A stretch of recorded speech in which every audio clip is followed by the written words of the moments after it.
So for part 2 of module 1, we're going to look at how you can take lines that you draw in Rhino and get them ready so that Karumba can recognize them as beams.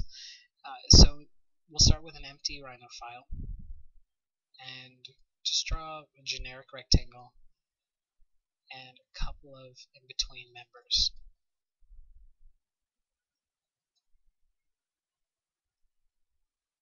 Going to perspective view, you can see that they're all the same plane, which is really important because they need to all touch each other to form an actual thing. And then you want to take this rectangle and explode it so that it's 4 different segments.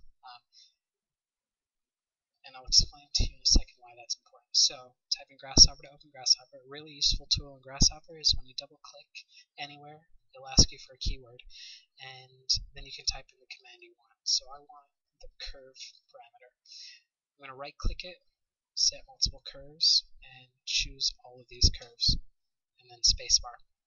So now we have all the curves selected in Rhino and Grasshopper, and they are ready to be used. So what's important is that if you can see in Rhino, these two lines are still one sort of solid line the whole way through, even though they're intersected by several other lines. And Karumba needs to see each segment of this line as its own separate line.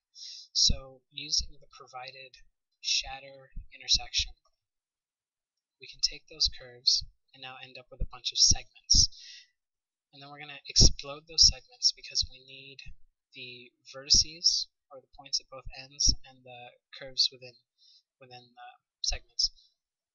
And then using the remove duplicate points command, we take those vertices, put them in the points, and this is important. You're going to right click on the P and click flatten. It's a data tree issue with Grasshopper, but basically that's what you do.